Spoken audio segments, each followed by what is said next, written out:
오늘 읽은 말씀에서 다윗은 엔게디 광야에 몸을 숨겼습니다. 그곳은 들염소들이 많은 지역으로 일반인들은 접근하기가 꽤나 어려운 그러한 험준한 돌산 지대였습니다. 그곳에 다윗의 일행이 숨어 있다는 소식을 접하자 사울은 이번에야말로 내가 다윗을 꼭 잡겠다 굳은 결심을 합니다. 그의 의지가 얼마나 강했는지 우리 2절에 보면 택한 사람 3천 명을 거느리고 갔다고 합니다. 엔게디와 같은 이런 험준한 돌산 지역에 별 어려움이 없을 만한 아주 특별한 군인들 3천 명을 소집해서 직접 자신의 지휘 아래 엔게디 광야에 도달하게 되었고 곧바로 수색 작전에 돌입합니다. 그런데 수색 작전 중에 사울은 그 생리현상을 해소하고자 양들의 우리로 이렇게 사용하고 있는 동굴로 들어갑니다. 그가 용변을 보러 동굴에 들어갔다 함은 바로 그 순간 그는 이제 무방비 상태에 있다라는 그런 의미입니다. 그런데 그가 꿈에도 생각하지 못한 일이 바로 이 동굴 안에서 벌어졌습니다. 바로 이 동굴 깊숙이에 자신이 그토록 죽이고자 했던 다윗과 또 다윗을 따르는 사람들이 그 안에 숨어 있던 것입니다. 얼마나 무방비 상태였는지 다윗이 다가와서 자신의 옷자락 일부를 칼로 베어가도 모를 지경이었습니다. 동굴, 우리가 그러면 우선적으로 이렇게 생각나는 것이 어두움, 또 습함, 음침함, 이런 말들이 떠오르게 됩니다. 그리고 그 동굴 안에 있던 다윗과 그 일행은 이 사울의 집요한 추격으로 인해서 지쳐 있는데 바로 그 동굴 앞까지 다가온 사울의 이 군사들의 발자국 소리를 들으며 얼마나 두려운 마음이 들었겠습니까? 그들에게는 이제 바로 그 코앞의 상황에서 어떠한 희망도 가질 수 없는 최악의 상황을 맞이했다, 아마 그렇게 생각했을 것입니다. 그런데 이러한 절망이 곧바로 아주 큰 기쁨과 환희로 뒤바뀌게 됩니다. 즉 무고한 자신들을 그토록 괴롭히고 죽이려고 하는 사울이 바로 이 다윗의 눈앞에 무방비 상태로 그대로 노출되어 있는 모습을 보면서 다윗의 일행들은 터져 나오는 그 환호성을 꾹 누르며 참고 있었을 것입니다. 바로 조금 전까지만 해도 미래에 대한 희망이라고는 상상조차 할 수 없었는데 이제 무방비 상태의 이 사울을 처리하면 모든 게 끝나는 상황입니다. 4절에 보면 다윗은 분명히 하나님으로부터 사울에 대한 심판권을 받았다라고 사람들이 생각했습니다. 여호와께서 다윗에게 이르시기를 내가 원수를 내 손에 넘기리니 내 생각이 좋을 대로 그에게 행하라. 물론 사람들의 이야기였지만 이런 이야기를 한다는 것은 이미 이런 그런 암묵적인 서로의 동의가 있었을 것입니다. 하나님께서 다윗의 생각대로 이렇게 행하라. 이 말은 사울을 죽여도 괜찮다라는 그런 뜻일 겁니다. 이 다윗, 이 용맹한 이 사람이 무방비 상태의 사울을 해치우는 것은 이건 뭐 사실 식은죽 먹기일 겁니다. 그러나 오늘 읽은 말씀에서 다윗은 사울의 목숨을 취하지 않고 오히려 그를 그냥 가만뒀을 뿐만이 아니라 그 사울을 죽이려고 하는 이 다윗의 부하들을 저지합니다.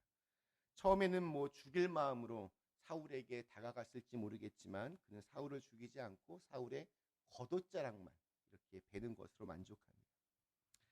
옷자락을 베었다. 이러한 행동은 겉으로는 그를 직접 죽이지는 않았지만 마음속으로는 그렇게 사울에게 이렇게 칼을 대고 사울을 죽이고 싶은 마음이 다윗에게 있지 않았을까 그렇게 추측을 하게 됩니다. 특별히 이렇게 사울을 너에게 사울을 너에게 인도하니 그의 생사권은 네가 결정하라라고 했던 그 하나님의 말씀도 생각이 나고 그런데 다윗은 이 모든 일을 다 한 후에 다윗은 사울을 직접적으로 죽이지 않고 그냥 마음속으로만 진짜 정말 너무너무 칼로 이렇게 베고 싶다라는 생각만 했음에도 불구하고 스스로 그것을 위해 자책하고 있는 모습을 보게 됩니다. 그 이유는 다윗의 고백을 통해서 우리가 잘 알 수 있습니다. 10절 말씀입니다. 오늘 여호와께서 굴에서 왕을 내 손에 넘기신 것을 왕이 아셨을 것이니이다. 어떤 사람이 나를 권하여 왕을 죽이라 하였으나 내가 왕을 아껴 말하기를 나는 내 손을 들어 내 주를 해하지 아니하리니 그는 여호와의 기름 부음을 받은 자이기 때문이라 하였나이다.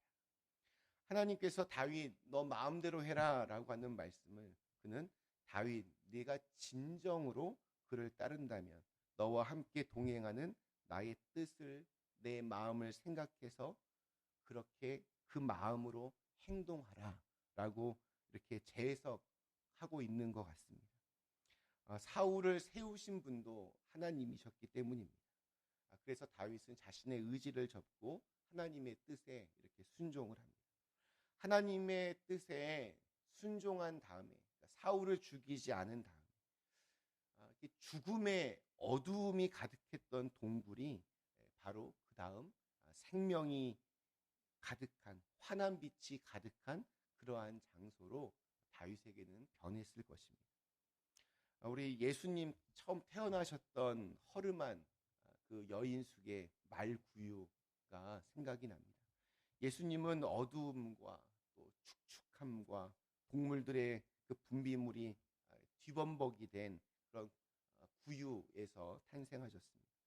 근데 이처럼 어두움과 또 세상의 온갖 더러움만이 가득한 동물 그 축사가 빛이요 생명이신 예수님으로 말미암아 빛과 생명이 가득한 아주 거룩하고 성스러운 곳으로 변했습니다. 오늘 이 다윗에게 있어서 엔게디 동굴이 아마 그러했을 것입니다. 사울에 대한 두려움과 미움과 증오가 가득했던 그런 칠흑 같은 어두움의 시간들, 그것을 상징하고 있는 것이 바로 이 엔게디 동굴이라 말할 수 있습니다.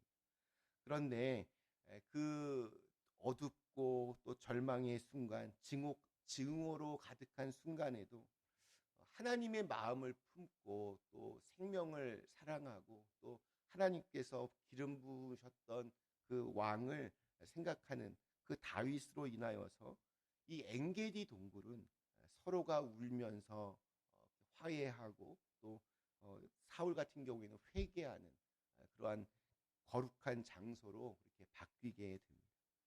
16절과 17절에서 사울이 이렇게 고백을 합니다.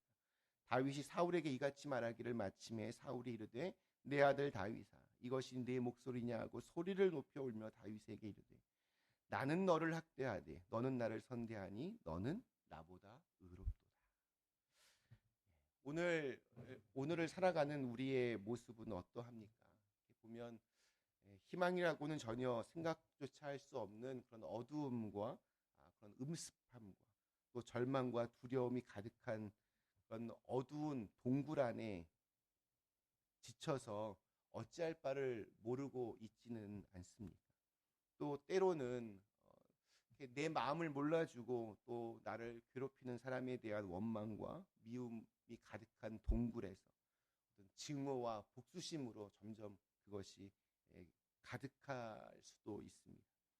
그러나 절망과 어두움과 두려움과 미움이 가득한 이 어둠의 동굴이라 할지라도 지금까지 우리를 인도하신 빛이요 진리요 또 생명이신 예수님을 의지하면서 온전히 그분의 뜻에 우리 자신을 이렇게 굴복시킬 때 바로 그 어두운 동굴은 사랑과 희망과 용서와 화해가 넘치는 아름다운 곳으로 바뀌게 될 것입니다. 오늘 이 사무엘상 24장의 주제입니다.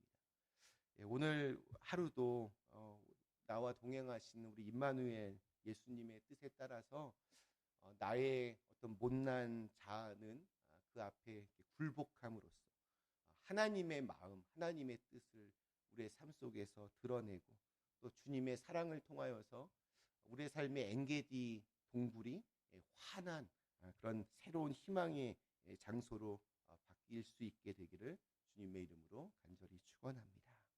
잠시 함께 기도하시겠습니다.